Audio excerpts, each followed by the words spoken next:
I was very young. And you kept it? She asked, apparently astonished that anyone should treasure one of her gifts. I kept it, lady, even when I lost everything else.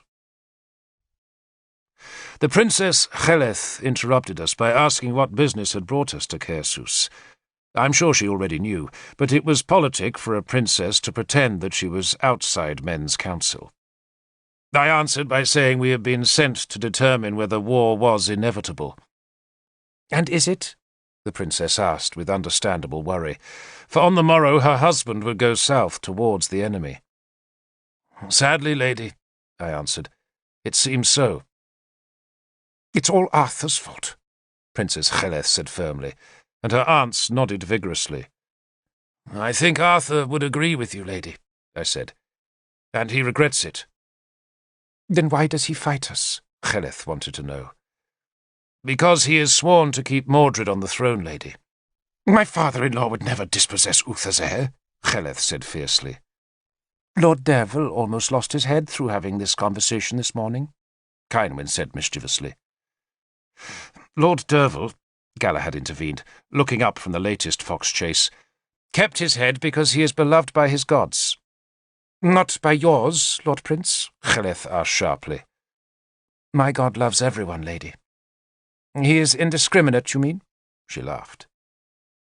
We ate goose, chicken, hare, and venison, and were served a villainous wine that must have been stored too long since it was brought to Britain. After the meal, we moved to cushioned couches, and a harpist played for us. The couches were furniture for a woman's hall, and both Galahad and I were uncomfortable on their low, soft beds. But I was happy enough, for I had made sure I took the couch next to Kynwyn. For a time I sat straight up, but then leaned on one elbow so I could talk softly to her. I complimented her on her betrothal to Gunlius. She gave me an amused glance. That sounds like a courtier speaking, she said. I am forced to be a courtier at times, lady. Would you prefer me to be the warrior?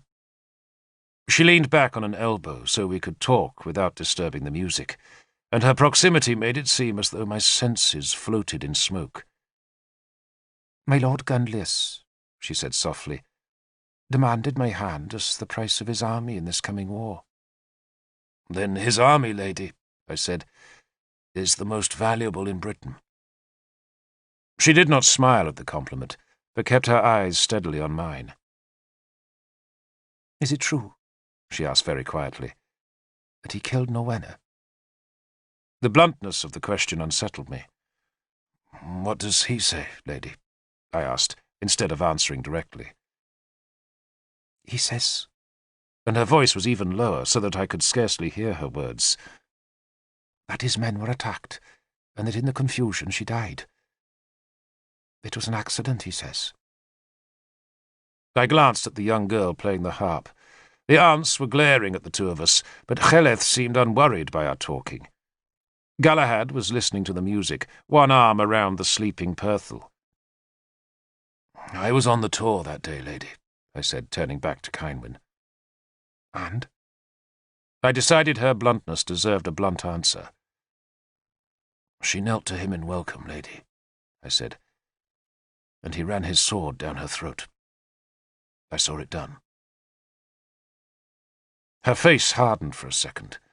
The glimmering rushlight burnished her pale skin and made soft shadows on her cheeks and under her lower lip. She was wearing a rich dress of pale blue linen that was trimmed with the black-flecked silver-white fur of a winter stoat. A silver torque encircled her neck. Silver rings were in her ears, and I thought how well silver suited her bright hair. She gave a small sigh. I fear to hear that truth, she said. But being a princess means I must marry where it is most useful for me to do so, and not where I might want to. She turned her head to the musician for a time, then leaned close to me again. My father, she said nervously, says this is a war about my honour. Is it? For him, lady, yes, though I can tell you Arthur regrets the hurt he did you. She grimaced slightly. The subject was clearly painful, but she could not let it go, for Arthur's rejection had changed Kynwyn's life much more subtly and sadly than it had ever changed his. Arthur had gone on to happiness and marriage, while she had been left to suffer the long regrets and find the painful answers which evidently had not been found. "Do you understand him?" she asked after a while. "I did not understand him back then, lady," I said. "I thought he was a fool. So did we all." "And now?" she asked, her blue eyes on mine. I thought for a few seconds. "I think, lady, that for once in his life Arthur was struck by a madness that he could not control." "Love?" I looked at her, and told myself that I was not in love with her, and that her brooch was a talisman snatched randomly from chance. I told myself that she was a princess, and I the son of a slave. "Yes, lady," I said. "Do you understand that madness?" she asked me. I was aware of nothing in the room except Kynwyn. The Princess Cheleth, the sleeping prince, Galahad, the aunts, the harpist, none of them existed for me, any more than did the woven wall hangings or the bronze rushlight holders. I was aware only of Kynwyn's large, sad eyes, and of my own beating heart. "I do understand that you can look into someone's eyes," I heard myself saying, "and suddenly know that life will be impossible without them. Know that their voice can make your heart miss a beat, and that their company is all your happiness can ever desire, and that their absence will leave your soul alone, bereft and lost." She said nothing for a while, but just looked at me with a slightly puzzled expression. "Has that ever happened to you, Lord Derville?" she asked at last. I hesitated. I knew the words my soul wanted to say, and I knew the words my station should make me say. But then I told myself that a warrior did not thrive on timidity, and I let my soul have government of my tongue.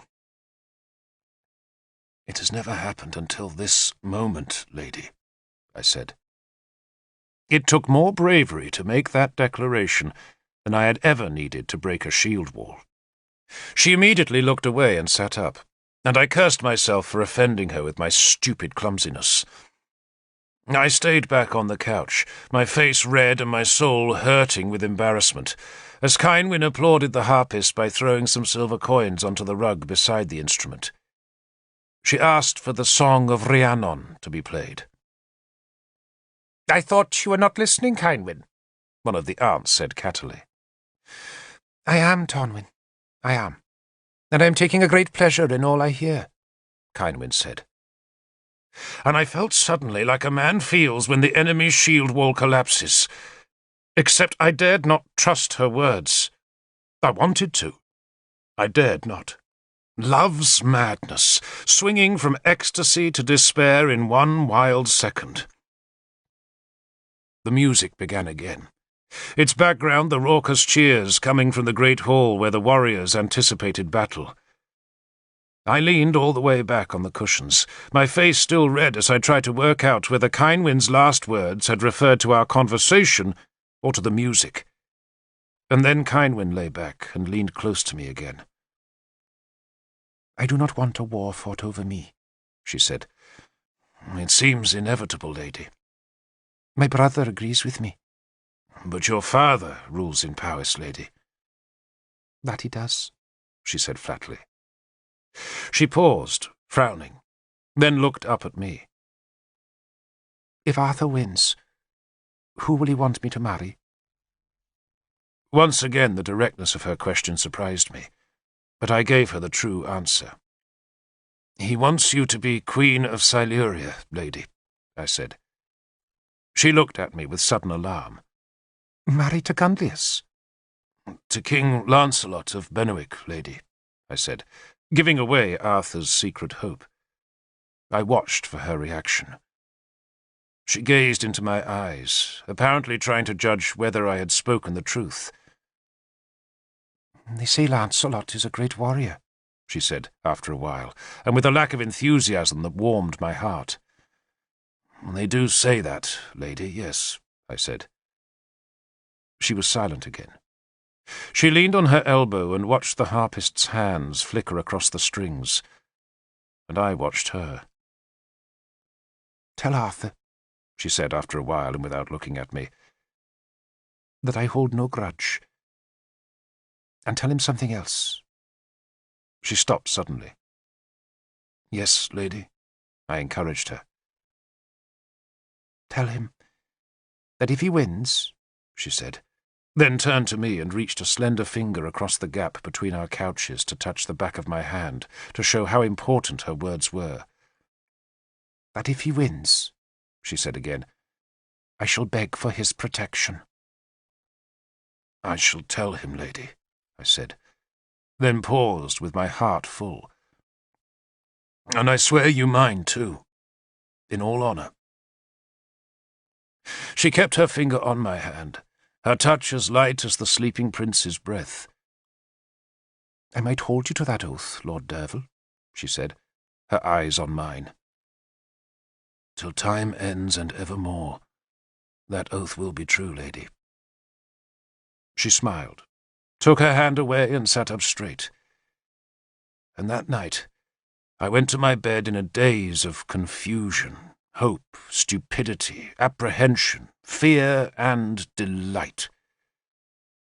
For, just like Arthur, I had come to Caersoos and been stricken by love. Part 5. The Shield Wall. "So it was her," Igraine accused me. "The Princess Cynwyn who turned your blood to smoke, Brother Derval." "Yes, lady, it was," I confessed. "And I confess now that there are tears in my eyes as I remember Cynwyn. Or perhaps it is the weather that is making my eyes water, for autumn has come to Dinarac, and a cold wind is stealing through my window. I must soon make a pause in this writing, for I shall have to be busy storing our foodstuffs for the winter and making the log pile that the blessed Saint Sansom will take pleasure in not burning, so that we can share our dear Saviour's suffering." "No wonder you hate Lancelot so much," Igraine said. "You were rivals. Did he know how you felt for Cynwyn?" "In time," I said, "yes." "So what happened?" she asked eagerly. "Why don't we leave the story in its proper order, lady?" "Because I don't want to, of course." "Well, I do," I said. "And I am the storyteller, not you." "If I didn't like you so much, Brother Derval, I would have your head cut off and your body fed to our hounds." She frowned, thinking. "She looks very pretty today in a cloak of grey wool edged with otter fur. She's not pregnant, so either the pessary of baby's feces did not work, or else Brockvale is spending too much time with Nuilch." "There was always talk in my husband's family about Great-Aunt Cynwyn," she said, "but no one ever really explained what the scandal was about." "There is no one I have ever known, lady," I said sternly, "about whom there was less scandal." "Cynwyn never married," Igraine said. "I know that much." "Well, is that so scandalous?" I asked. "It is if she behaved as though she were married," Igraine said indignantly. "That's what your church preaches." "Our church," she hastily corrected herself. "So what happened? Tell me." I pulled my monk's sleeve over the stump of my hand, always the first part of me to feel a chill wind. "Cynwyn's tale is too long to tell now," I said, and refused to add any more, despite my queen's importunate demands. "So did Merlin find the cauldron?" Igraine demanded instead. "We shall come to that in its proper time," I insisted. She threw up her hands. "You infuriate me, Derval. If I behaved like a proper queen, I really would demand your head." "And if I was anything but an ancient and feeble monk, lady, I would give it to you."